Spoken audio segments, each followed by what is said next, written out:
Hello, EK Nation. Welcome to another episode of The Hot Seat, our one-on-one interview podcast that we are doing here with ekartingnews.com. I'm David Cole, and this episode I am joined by Josh Conker, the Canadian shifter car driver who is taking 2025 by storm, picking up his first victory at the SKUSA Pro Tour at the SpringNationals in May. So we're going to be sitting down with him. We've had a number of different episodes over the last couple of years. Our latest one was back in May with another Pro Tour winner, Gavin Bailiff of Trinity Karting Group. So make sure you can check this out on our podcast, anywhere you download podcasts, and of course, on ekartingnews.com. So first off, Josh, welcome to the show. It's been a busy week. We've had a hard time trying to connect. I've been busy. You've been busy. But you're going to be going racing this weekend.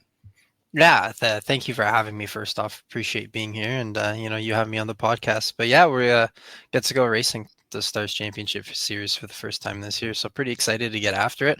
Unfortunately, I have to miss practice and qualifying, but we'll see how we go. Starting last in both motos on Saturday.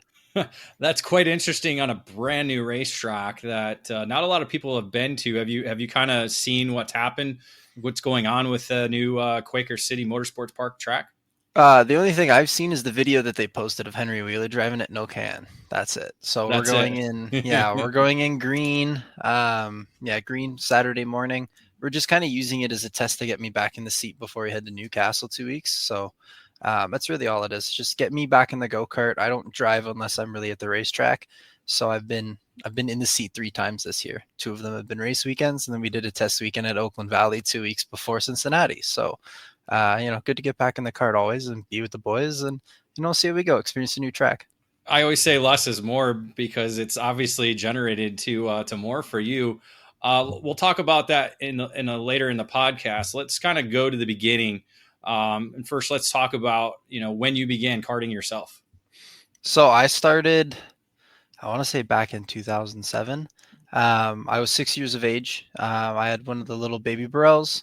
And, I was just going to a local track. My dad, after the race season was done, because I wasn't quite old enough to race in cadet yet, and we didn't really have kid kart then.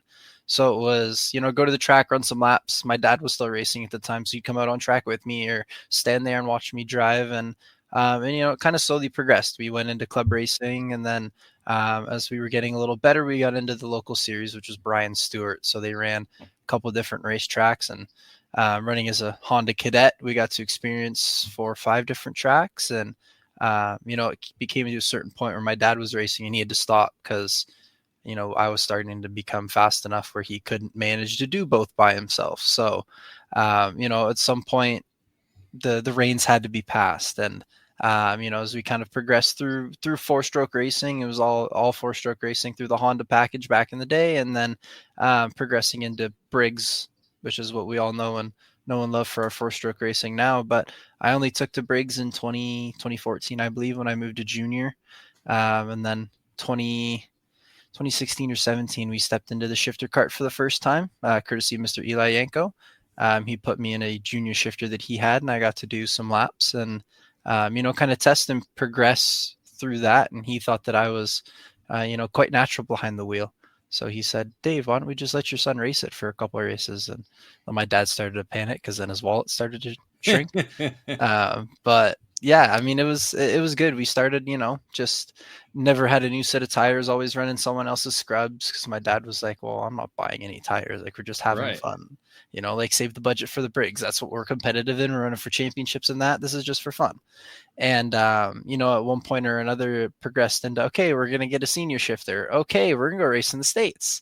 Let's go try the F Series. And then it was, running the F Series and, meeting Jerry and Justin, Kartworks when they were with J3 and, the whole Comp Kart family. And, getting to know the Bajozos when they were still kind of PCR and floating around in between there. And, just running as a father-son duo in shifter kart, trying to, just have some fun together. It was never really supposed to get into anything too massive. And then, COVID was kind of happening, and my dad's work slows down. He works for Chrysler. So when the auto business slows down, it kind of hampers where we can and can't go. So 2019, we stayed and raced at home. And luckily I won a ticket to Italy that year. So I was working for Multimatic at the time, and they helped send me. So it was our first experience overseas, and then the whole COVID thing happened. I got to stay racing in Canada.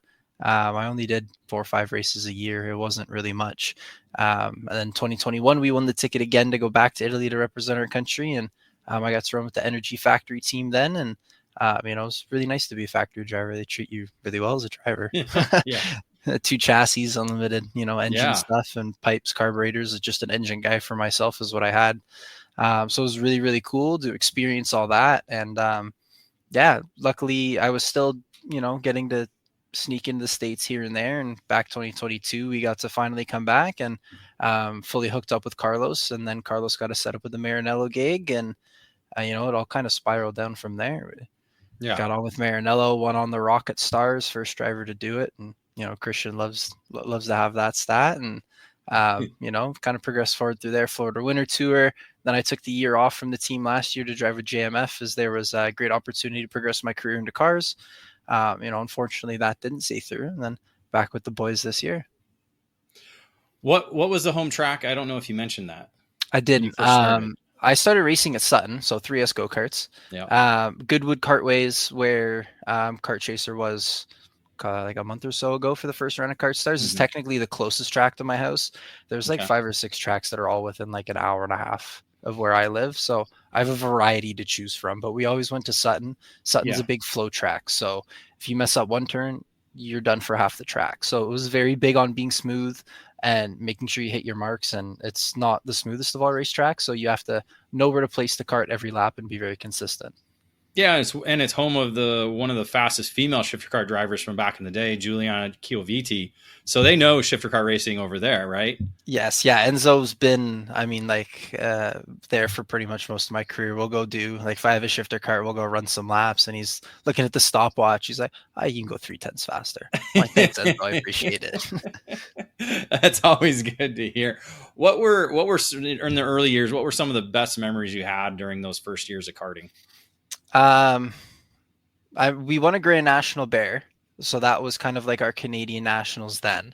That one was really good. I was a cadet. I won by half a track because my dad decided he wanted to speed tune me in novice. So I was the only one that could take turn 1 flat out as a cadet. Okay. So that was really cool. And that was done at Shannonville. So we took up and cut the race car track and do a smaller section for the go-karts. So we ran down the big main chute with the grandstands. And then instead of taking a big sweeper, we just cut off through the infield and then finished the lap off with the 3 massive sweepers. So winning that was really cool. Other than that, we didn't it's nothing crazy. It's just like being with your dad at the racetrack and like creating a bond. Like I did the same thing with hockey, but hockey was always a lot more stressful. I had a bad game, always getting ripped into, like, why'd you do that? Like, what are you doing? Because like my dad was an extremely high level hockey player. So it was like, there was pressure to do that. But when we went racing, it was just more natural. I wasn't getting ripped into as much. I enjoyed it a little more. It was, more my speed. So I was, just being at the track with friends and family. So let's talk about that relationship with you and your dad. So you're both hockey players and you're both racers. What was his motivation in racing? Was he just doing it for fun? Was that the kind of the thing with karting? Yes and no. So my grandfather was a stock car driver. And then he is an auto mechanic by trade. So his forte was small engines. So when it came to racing in Canada back in the day, the Whippy Kart Club is, what everyone likes to talk about. And my grandfather was an engine builder for customers at Whippy, build their 4 strokes, 2 strokes, whatever, and take care of customers. And then when it was, my dad turned 13, and I think that's when he started racing. That's when he got his first kart. He wanted to do it before, but my grandfather was like, no, like play hockey.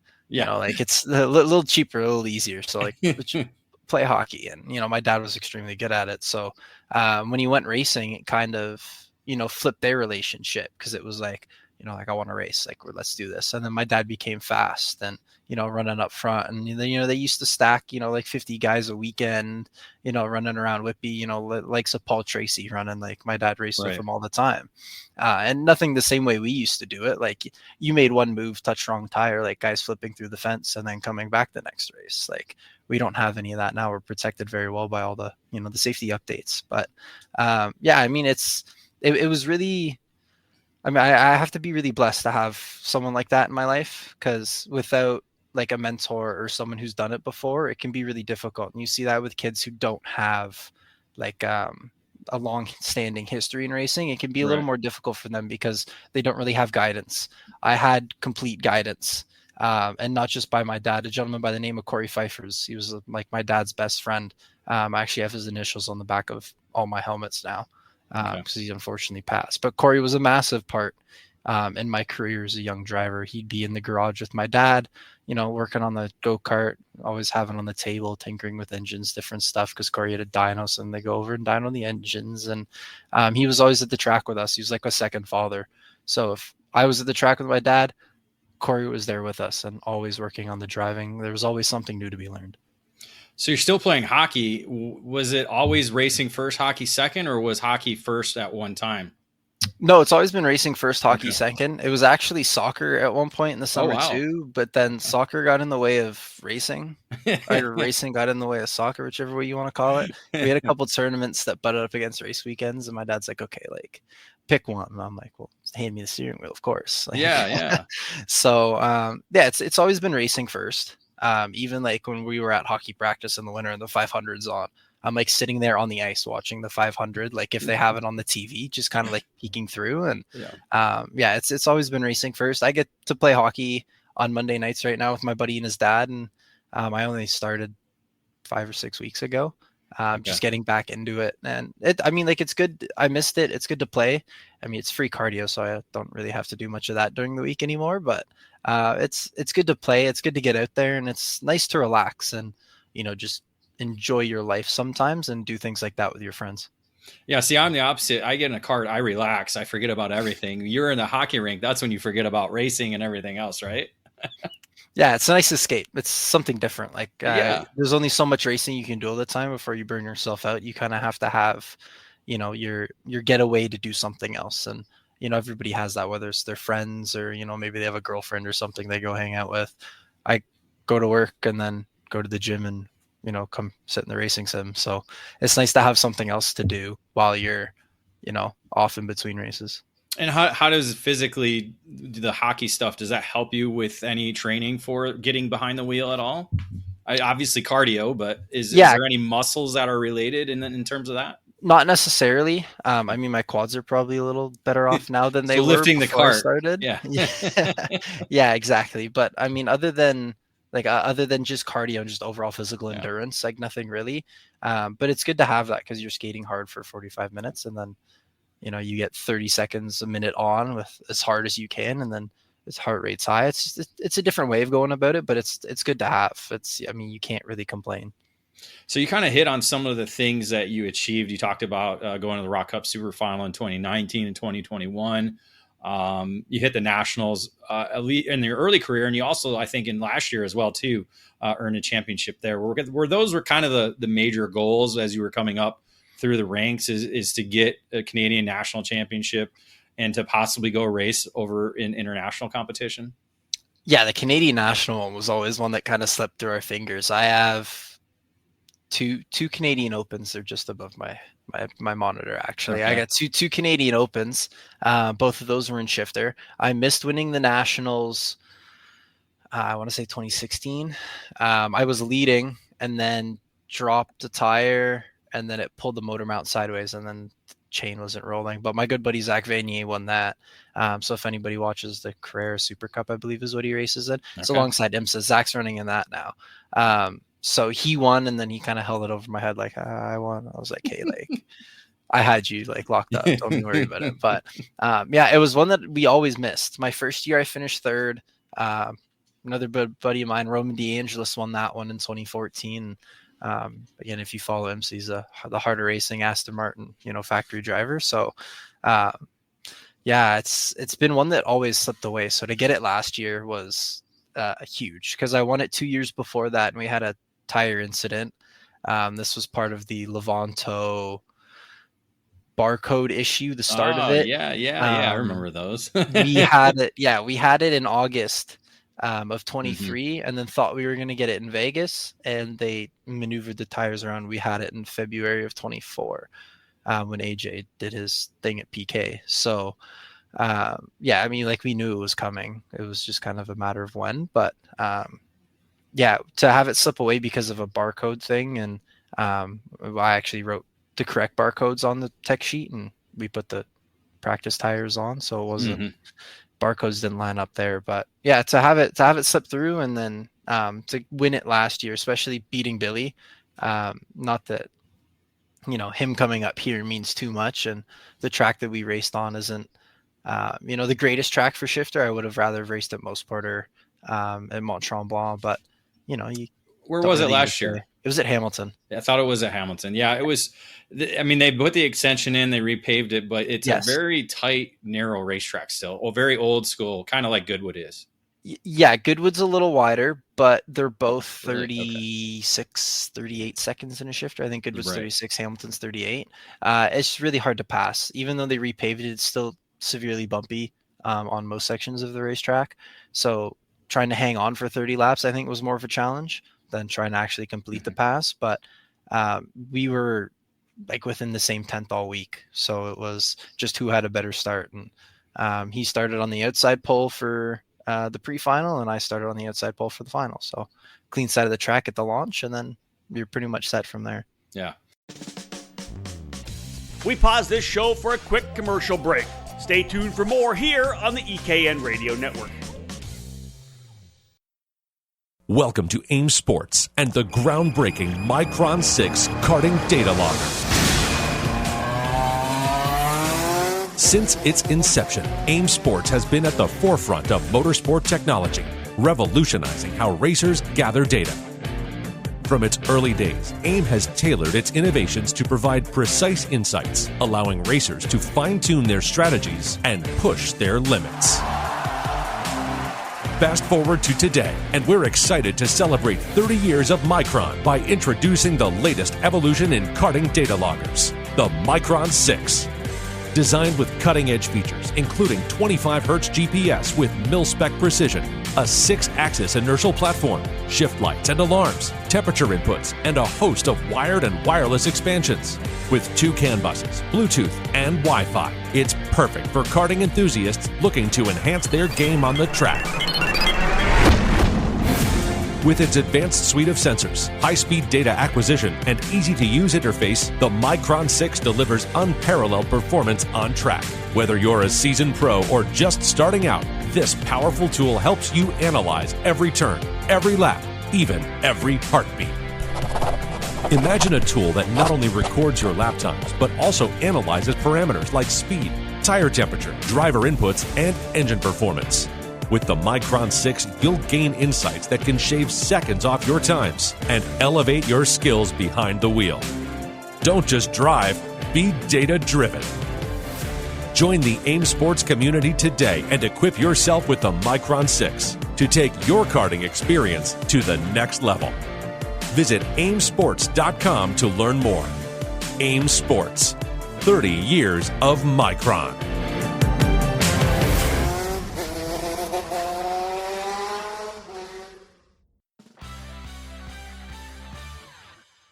All over the karting world, everyone knows OTK is the gold standard for quality and performance. In the United States, OTK USA is the source for all things OTK.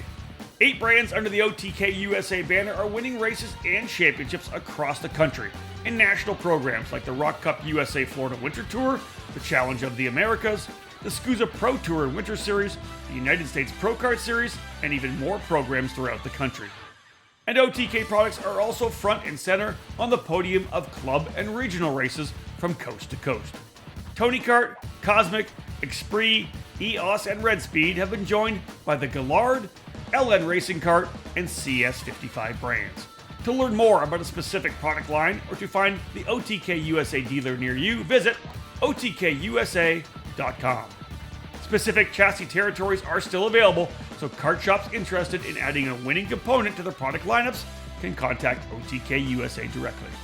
OTK, the gold standard of karting.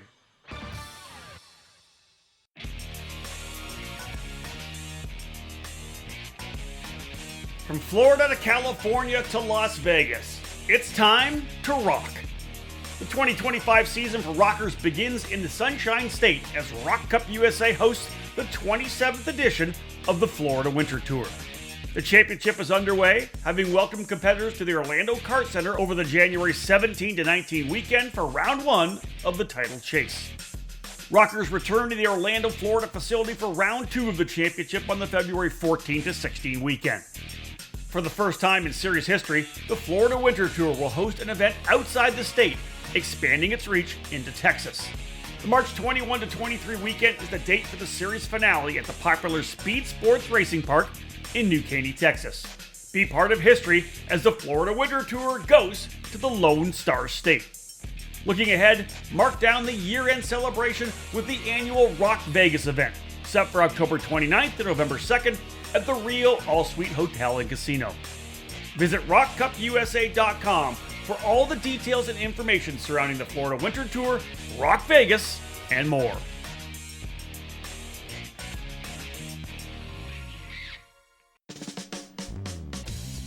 Thank you for listening to the EKN Radio Network. We now join the show already in progress. As you said, 2007, I think you said you started karting. During that time, or as you came up through the ranks, were there any karters at that time you kind of looked up to as you were kind of making your way up through the ranks? I mean, more than likely. Is there one that I'm going to be able to give you off the top of my head right now? Probably not. Okay. I know, like when I was sitting at home watching Shifter, one of the things that I took is like, it was very surreal when I started. I watch all the Florida Winter Tour stuff just as I got into Shifter. So, you know, you see Wickens, you see AJ, you see Danny, you know, like these guys, even Gary, I think had run at this point. Yeah. Gary was 2007. Stars of Karting till that went away and it was CKI, and then he went over to Europe by 2009, I think. Yeah. And I think at this point when I was watching it, he was back just, you know, running the Winter Tour in the off season, coming to have some fun. And you know, to see guys like that, like on TV, you know, as a kid that, you know, just gets to race go-karts and have some fun with his dad, and then to go race them the first time was always something that was really crazy, because I was like, hey, like I've seen that guy on TV, and then it, you know, you get to race with them a little bit and they're just normal dudes, right? And you know, build a relationship at the track. And then we went to Vegas the first time and I was like, oh my God, that's Matteo Vigano. That's this guy. That's that guy. And Carlos had to like talk me off the ledge. He's like, dude, like relax. He's like, that guy puts his pants on one-legged time in the morning the same way you do. He is no different. You're both drivers. Like, let's calm down. But yeah, I wouldn't say there's like anyone specifically, but the biggest culture thing as like we were getting there into Shifter was like racing with guys that you see on the TV that you'd never think you'd get to race against or have the opportunity to do it with. Talk about the different brands you kind of raced with starting at the beginning and working all the way, because you kind of bounced around to different brands. You've already said Burrell, obviously you're with Maranello, and now you've done Factory Kart as well too. What other brands have you been on during that time? Okay, so the laundry list of go-karts. We started on the Burrell. So that was my cadet and novice. Okay. When I went to junior light, we were on a very old Sodi. That quickly went the wayside, and then we went Tony Kart. Okay. And then it was Tony Kart for like 8-ish years, I think. But we were very loyal to Tony Kart. The brakes chassis was amazing. I was driving for Terry Ventresca at the time, who used to be First Kart North America. Oh yeah. Now has an OTK team. So we were running with Terry.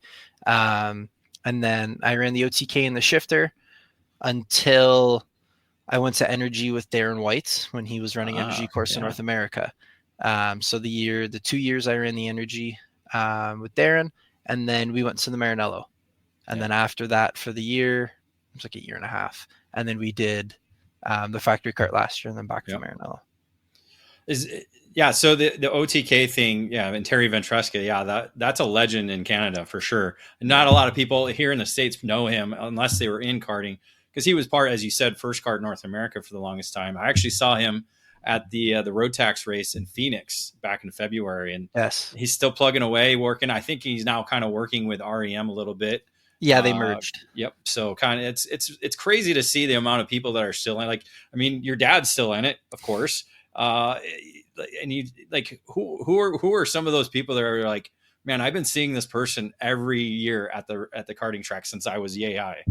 Oh, I mean, there's so many of them. People come up to me and they'll be like, "Hey, Josh, nice to see you." And I'm like, who are you? Not that it's like a bad thing, but they're like, "Oh, I've known you since you were like this big." And I'm like, okay, I don't remember being that big. But like guys, Curtis Fox would be a name some people in the States might Yeah. know. Curtis was a high level shifter kart driver for CRG. Now runs the Mosport Karting Center. So I see Curtis all the time, like weekly. Yeah. Like every time I go to Mosport, "Hey Curtis, how are you? Nice to see you." Like he's a Cup Karts North America Grand Nationals winner. He is that as well. Yes. Yeah. Kevin Monteith. I've known Kevin for most of my life. There's a stint with my Burrell. Oh, I missed that. There was a Burrell stint in between the Sodi and the Tony. Okay. We were affiliated with Kevin because he was just starting REM. Oh yeah. Okay. He was getting off the Intrepid and onto Burrell at that point. Before just before the merge with Art. But yeah, I've known Kevin most of my life. Guys like that, like that are lifers in the sport, that you see all the time, constantly through and through. Watching like Kevin Monteith coming to the U.S. and Curtis Fox coming to the U.S. when they were younger, was that something that pushed you year in and year out to try and come and race in the United States because you've seen guys that you've raced with and known for a long time coming over here and racing? I don't want to say yes, but I also don't want to say no. I never thought about racing anywhere outside of Canada. Like, yes, it would have been super cool to go somewhere, but like budget wise, it was never, a thing. Like we raced Briggs, so we're not going to go race Briggs in the States. Like Canada has some of the most competitive Briggs racing that there is. Now, after racing Cup karts, probably not. But we run two completely different rule sets, unfortunately, which makes our Briggs racing very different than their Briggs racing. So yeah, I mean, like going to watch them do their thing, like in getting to watch them, do their thing and run up front as Canadian, like I'm sure, it definitely meant a lot back then, getting to watch guys do it and wanting to be there. But I never thought, that I'd get to, leave Ontario or Quebec and, go somewhere else to race because that was, what the budget allowed. So talk about the connection with Carblos and getting hooked up with the Maranello brand, how that relationship began and how it's kind of blossomed. Because again, Carblos has kind of been a person popping on the scene because he hasn't really been around that much, but all of a sudden he's made a massive impact in especially the shifter kart ranks over recent years.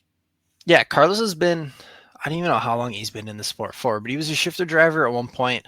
We Googled some of his SKUSA results. Liam and I did because we wanted to see how good he was. Because, he's Carblos. He's like, I am the engine builder. Like, I was really good. And you're like, well, how good were you? He was quite good. So we'll give him that. But we met Carblos in the F Series in 2018. He was driving a CKR. Yeah. So we met Carblos then. The connection started because he's Portuguese and my mom's Portuguese. So I have the like a crest in the top of my helmet for her father. So when he'd seen that, he was like, "Oh, like you're Portuguese," and then the relationship kind of started there. Carblos wanted us to come do some driving with him, as we were kind of progressing through those COVID years, just as we kind of started and kind of through it. It just never worked out because we couldn't get there and. There's no racing for them to come and do up here because the competition's not the same. So once we were able to take and get back down there, we hooked up with Carblos, getting our rocks done. So Carblos was doing all our rock power and it kind of started to spiral from there. He treats me like his own, like he loves me to death. There's no other man I trust to do an engine for me anymore at the end of the day. Like that's, it is what it is now, but he is, I mean, like the best thing that probably could have happened to our racing for stateside, because he believed in me, fully backed me, and then connected with Nathan, who was running at the F Series with, Vermont Kart at the time. And Nathan was wanting to expand and grow. And he's like, well, Carblos, could you please take and test his chassis and let me know what you think? So Carblos drove it and he went, kid, I actually like this. Like, let me do a little bit more work with it. I'll let you know. You'll come down and we'll do a test. So we did a test actually, we didn't even do a test. We just jumped right into the race weekend at Stars. That was my first time on the chassis, and that was Carlos's chassis. We were supposed to test at New York Race Complex because that's the closest track to me. Okay. That's three and a half hours. Yeah, up in the northern part of New York. Yep. Yeah, all the Americans complain because their cell phones flop back and forth from Canadian and American cell service, but it works Yep. well for me, so I Yeah. don't care. But yeah, we just jumped straight into it, like head first, and excelled like right away. And Carlos just continued to work with us. He's always believed in me and my driving, and that's something that I think I can take into every race weekend, knowing that like I have him in my corner, regardless. Like I'm making a little mistake. It's like, hey, like help. That's what we did at Winter Tour. That's kind of how I found a little bit of extra pace. We went for a track walk. He's like, dude, look, like you're doing this. I need you to do this. And like we figured it out through the night. And like without him connecting with Nathan, none of this would have happened. And then after, we had a couple good results. We went and drove with Nathan for Vegas. And that's when he had Trefloff and JJ. And it just after that, it was like, okay, like it's Carlos and Nathan. It's no longer just Carlos. It's Right. Carlos and Nathan. You're not just, driving with the Carblos power. You're now Maranello USA and Carblos Racing Engines. So it's, yeah, I mean, that's kind of how it all started. It was just one, hey, like I'm going to test this. I'm going to let you know. And then we raced it and won and, went from there. And then you add in somebody like Billy Musgrave, because then you throw in the factory car, especially last year where there was a good relationship between all three. I know they were trying to push the factory cart a little bit on the east side, and Billy's still working on that. You put all three heads together, that's got to be an intense debriefing to work with kind of all three people in one room, right? I mean, like, yes and no. Billy's always pretty calm. Okay. So like he doesn't, he doesn't he is. That's true. Or get too worked up, right? Yeah. Like even after Gavin, he wasn't even like that worked up. He was just like, man, like, are you kidding me? I'm like, how are you so relaxed? Like, I'd be fuming. Like, Right. someone would have to send me on a hike for 10 minutes before I calm down. Like, but so you probably have more of a personality similar to Carlos and yes. Nathan. Okay. Yeah. The Portuguese comes out. Like, there's no stopping it. Billy's just so relaxed. He's got that West Coast swag that that's the only way I can explain it. But yeah, I mean, it's been great having Billy around. Without doing the opportunity last year, I never would have been able to make that connection with Billy. And then after the first Stars race, we got both of us back set up because I tried a different engine program and that didn't work for me at the time. And then we went back to Carlos and brought Billy with us because he didn't really have anything solid. He was just kind of, renting whatever worked. Right. If someone had, hey, like I got an engine for you, and he was like, oh, okay, and just kind of put it on. So we brought him back with us and worked with Carlos all year, and it's really good because you can take Billy's feedback and my feedback, and Carlos watches, and when he's watching, his feedback's like the same from him watching as what Billy and I are saying. Yeah. I thought it was really weird when I came off the track and went, Billy, like the go-kart's doing this. He went, oh my God, mine does the same thing. Because we're two different drivers. We drive very different, and I'm a lot taller than he is. So there should be different characteristics to the go-kart. And we did find those after we tuned them in a little bit. We found which characteristics I need and which ones he did, but very minor differences. And even still now, I come off the track, I'm like, yo, like the go-kart's doing this. He's like, okay, mine too. Like, how are we going to fix it? And it's really weird because there's still two different chassis, but like we still work together very well. And the three of us sit down at the end of the day, look at some data or even midday, and, just compare the driving, how the engines are working. And, we're able to take and progress forward much faster. So you talked about you've only been in the seat a few times this year. Winter Nats was your first for 2025. How would you kind of grade your performance there in Texas? Oh, I was ecstatic. I was like, A+, this is sick. I didn't expect to be anywhere like quite near the front. Right. I had driven in 6 months. It's my first time doing a full pro tour. So I was like, I don't really know what to expect. Setting no expectations are better than setting high expectations. Cause then when you don't meet them, you feel like you failed and then you try and do too much and then it actually doesn't work in your favor. So I was just like, we're going to go out, we're going to drive, we're going to see how we go. We get in the top 10. I'm happy with this. This is a solid result because we're going to 2 tracks I know I'm relatively quick at. If we can be top 10 in the points and, make the SKUSA Circle of Champions for next year, like I'd call that a very successful season. And then, we went and did Cincinnati. Going into Texas, it was I think the biggest pro tour grid we had for pro shifter. So that didn't weigh on you at all because you it seemed like you feel like you went in there kind of open-minded with what happens. Yeah, it wasn't so much like the size of the field. It was like the caliber of the driver. Yeah. Because you get to see when you see the entry list and, I see Adrian Renaudin. I'm like, hey, I watch that guy drive in Europe all the time. Like when he was a CPB Sport affiliate with a blue sticker kit. Like, and I said that to him at Cincinnati. We were talking about it. He's like, you remember that? And I'm like, yeah, like you were a Smurf. Like that's the easiest way to explain it. Right. And like, it's like, it's not the size of the field. It's the caliber of the driver. It's the same thing. Like I was saying with Vegas when we were there for the first time, and I was like, oh my God, all the Europeans. It's still the same thing, right? It's like, oh, like, look at the caliber of driver. That's the most intimidating thing. Because you're, going in, you're like, oh, like, sometimes there's a little bit of self-doubt. You're not, right. Like the top man on the totem pole, and especially not driving for 6 months. It's like, wow, look at all these Euros. Like I might not do too hot, but let's just see how we go. We pause this show for a quick commercial break. Stay tuned for more here on the EKN Radio Network.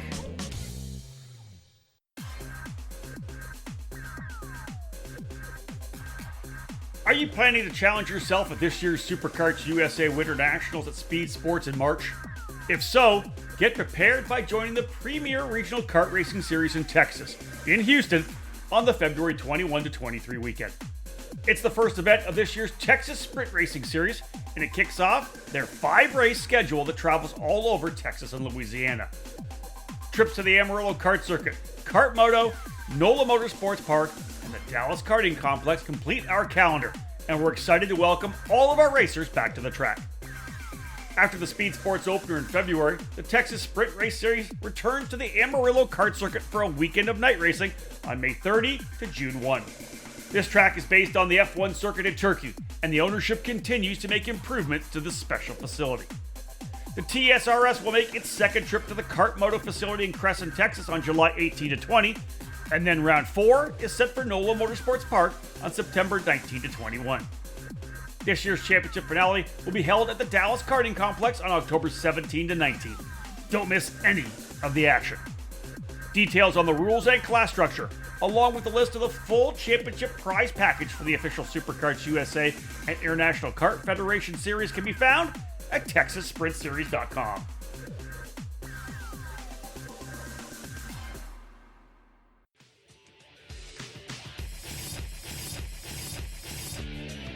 What brand is known around the world for its innovation and success?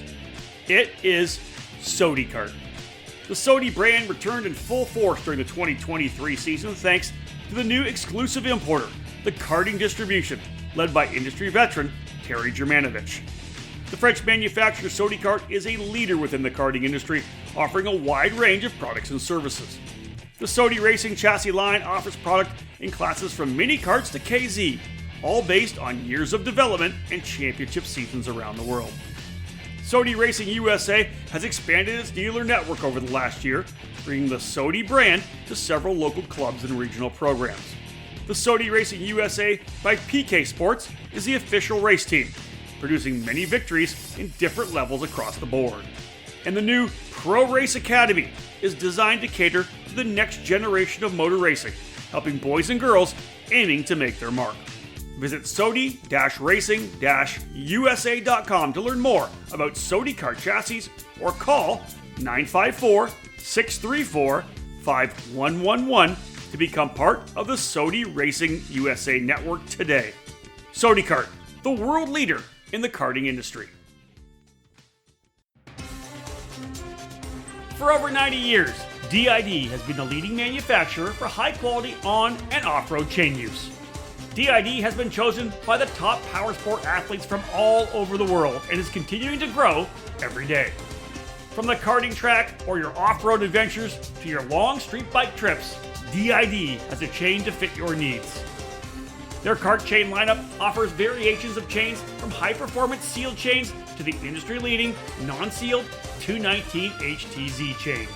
The DID SDH pin treatment is the unique design that allows for a lighter chain for less rotational mass, while still keeping a high tensile strength for peak performance. If you're in the need for a high-quality chain, DID has a chain for all makes and models. With our cutting-edge chain lineup, take your ride to the next level with DID. Visit didchain.com to find a dealer near you.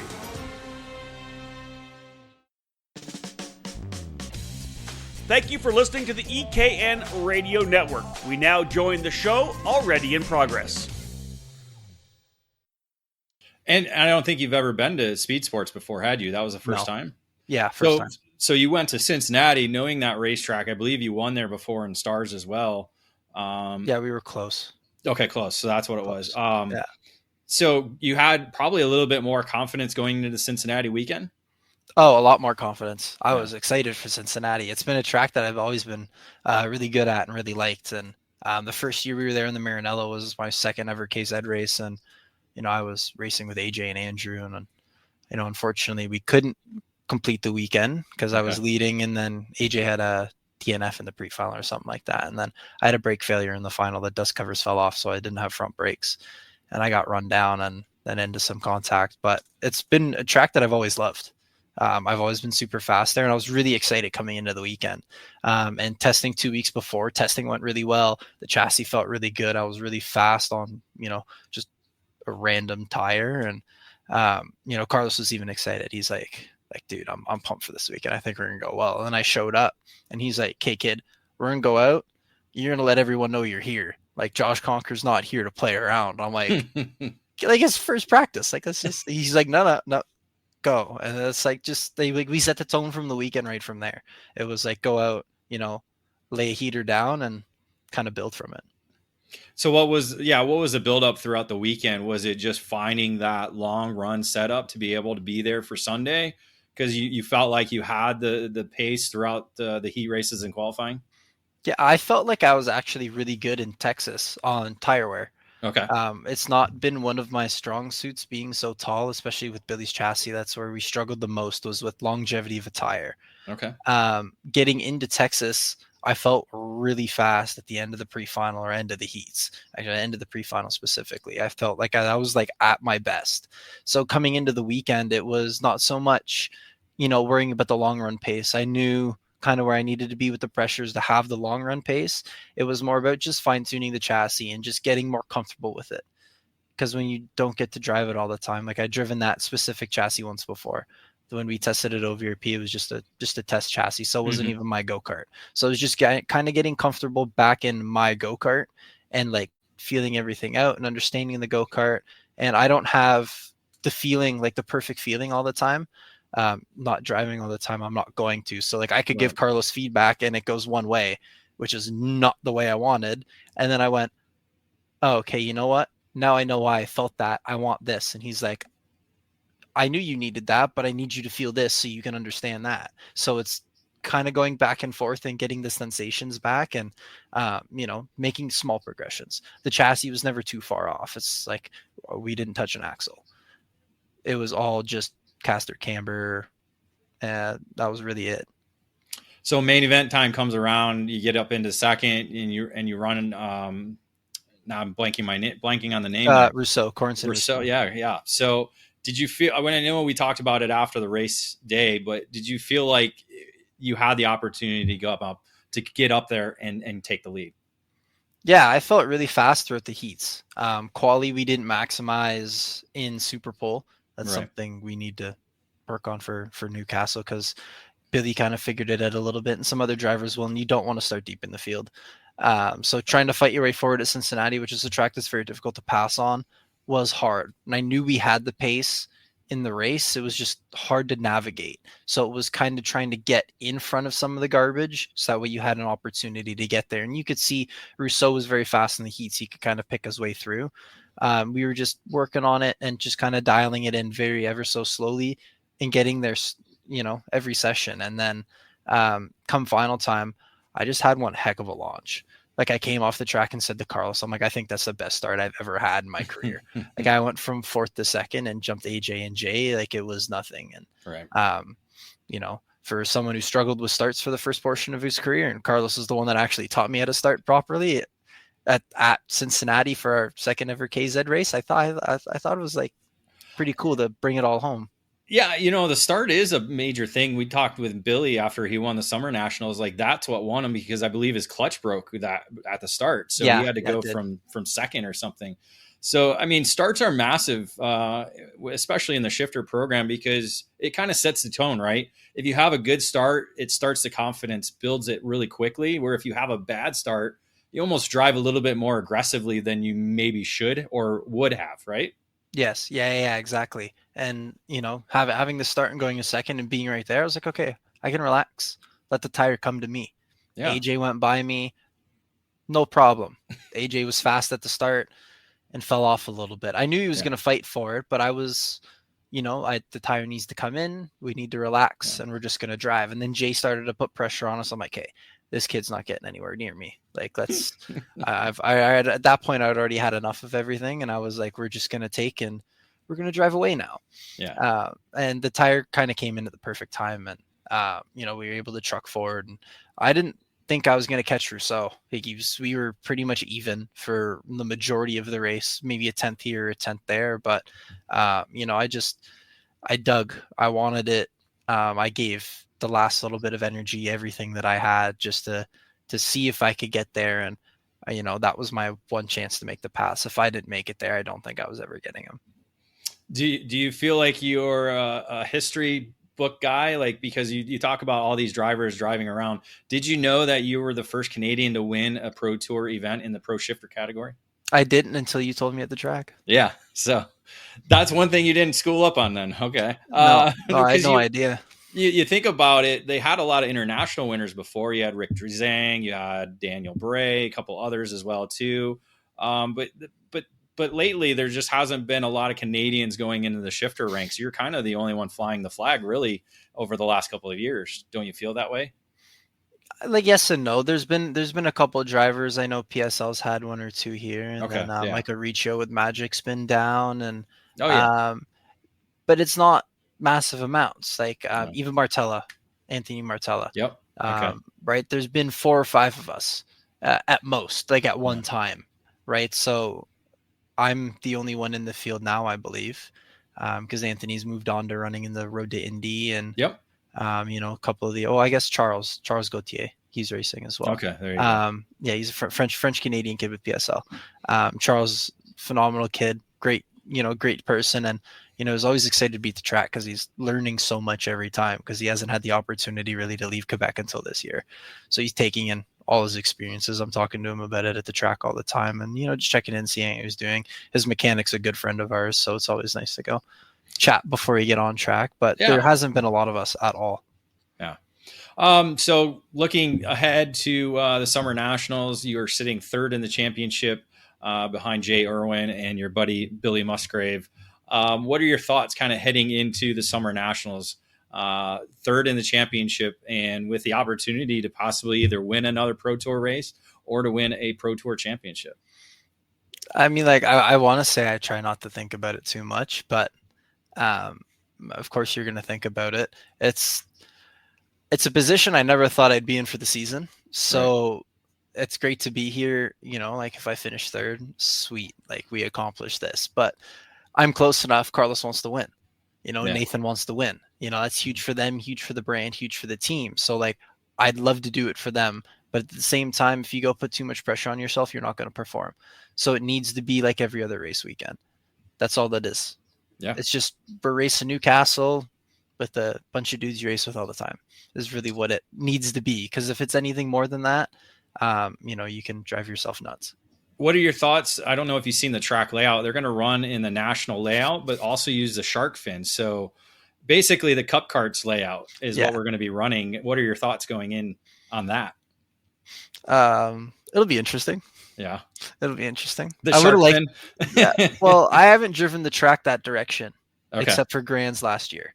Yeah. So I've never done it in a shifter. I've only ever driven it in the other direction because that's the way we go for stars. And then I got really lucky that SKUSA decided that they wanted to run it that direction as well. Right. The shark fin was weird in the Briggs, so I can't even imagine what it's going to be like in the shifter. But I mean, we'll see how it goes. Like they do everything for a reason. It's something that we haven't run yet. And, it'll definitely make for an eventful weekend, which is what they're going to be looking for. That's what I think for sure. It's quite interesting in the Briggs because, again, yeah, I've done it in a shifter. I don't know how you get through there, to be honest. I mean, it's got to feel cool though with the banking, because there's not a lot of bank corners in karting, so that is a kind of cool factor of it. Yeah, there was one bank corner that I drove with the F Series. It was X1 Outdoors. They had a Monza. Oh yes, yeah. That was really cool. That really hurt my neck. But to use the shark fin with the banking, it's fun. It's really deadly on the exit if you drop a tire, because the track just fades away, and I wish you luck after that, because I got McKeithen put me there in one of the heat rates, and then I sunk backwards after leading at one point. So I think we've all dropped a wheel there in the Briggs, right? Yeah, it's interesting. We'll see how it goes. The only way I think you're going to get through there like properly will just be to take a bunch of first curb. Yeah. Just so that way you can set yourself up properly. But it's a shifter kart, so you might not even need to set up at all. You can just drive it in, drop a gear, and off you go. So we'll see how it goes Thursday practice when we roll out. So 2 more questions and we'll wrap this up. First, it's a good timing because I just released the All-Star Karting All-Star roster that I had. I put you, Bailiff, and Morgado as the top 3 drivers. Do you feel like you're there? Do you feel like you could, like, this has kind of been your year? You've got to win. You've been there in the races you've been at. Do you feel like that's a well-deserved honor, or do you feel like, it was nice, but maybe I need a little bit more to put myself there? I mean, like, I'd say, like, from the work in the background that nobody sees, like with myself and the team, I feel like it's well deserved. That's not just an individual thing. That's who supports you in the background. Because without them supporting me, I don't go to the races. I'm not at the races, right? Yeah. So that's a team award. That's the way I like to think about it. It's really cool to see myself in the e-karting news post now. Because, like, you always see guys like, oh, Morgado's the best driver in the country, or, oh, AJ's the best driver in the country. And I'm like, where am I? Oh, 70th. Cool. I've done 3 races. Well, yeah, that's the hard part with the rankings, because we have that 7 race minimum kind of deal but now with the pro show, it's a little bit more difficult. So for somebody like you who's focused only on Pro Tour, that really only leaves you 4 races if you count Vegas as well too. So it is kind of difficult. So yeah, our rankings it's kind of in a transition. Again, we've been doing this since Supercard Illustrated, so way before you were racing even. So it's kind of a system we've kind of had to tweak. So it is something we're going to look at, but yeah, watch for that. That's coming out actually tomorrow and Friday. So some changes up top, we'll say that. Okay. Last question for you. Obviously you got Summer Nats coming up. You're going to do Vegas, I assume, at the end of the year. Yeah. But what's the future for Josh Conker after 2025 down the road? That's a great question. I don't really know. The whole point of me getting a job, like an actual people job, was to not race go-karts full time for the rest of my life. As much as I love doing it, I need something that pays the bills, and racing doesn't necessarily pay your bills all the time. So it's really, like, I'm really unsure. One thing I'd like to do is the World Championships. I feel like that'd be very cool, just to go and experience it. I know Carblos is, pretty gung-ho to, try and get some engines over into Europe with Maranello. And, there might be an opportunity there. Who knows? Like, you never know what the future might hold. But for sure, if I'm driving something with front brakes and a gearbox, it will be red, yellow, and black, and we'll have a red head attached to the side of it. Well, that's interesting. Let me get your thoughts then about the world stage in terms of shifter kart racing, KZ Racing, moving from the Dunlop to the LeConte tire now. Do you feel like that's going to help boost that headline elite category that everybody's been bitching about, because how bad the Dunlop tire were and how good the LeConte tire will be? Do you think the next year is going to be really good for that program? I didn't know they're switching.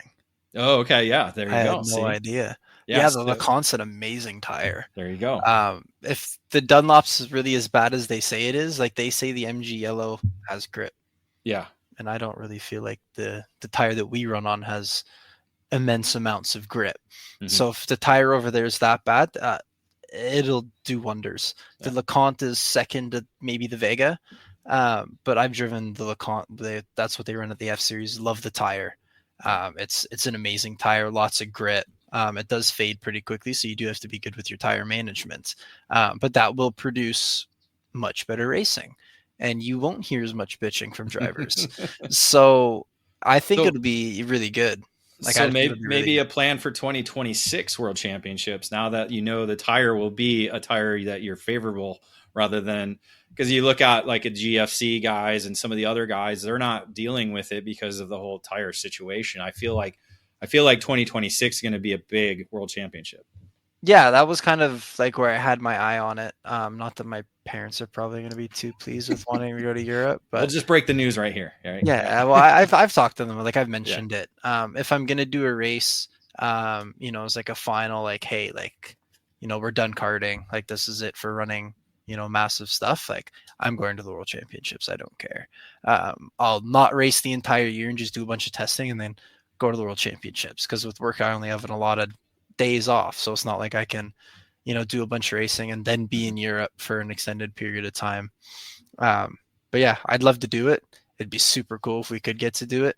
And watching the guys run up front, like Rousseau runs up front. He's been up front both rounds for the European Championships. And Jay was up front in Valencia, struggled a little bit in Sarno, but still top 20 in the final, I believe. I think he was top 10 last round. So. Yeah, in Valencia he was like 9th or 8th after the final, and then Sarno was not as good, but still in the main, still running, at the sharper end of the field, right? So getting to watch the guys that we race against over here go do good things over there, kind of gives me a little bit of confidence and a little bit of hope that, if I do get to make the transition and do it, that, we'll be on pace and we won't be too far out to lunch. Excellent. Well, thank you, Josh, for joining me here on the hot seat. We wish you the best of luck at the Summer Nationals and the rest of the 2025 season. Thank you very much. I do appreciate you having me again. So that's it for the hot seat. Until next time, this is David Cole. We'll see you then.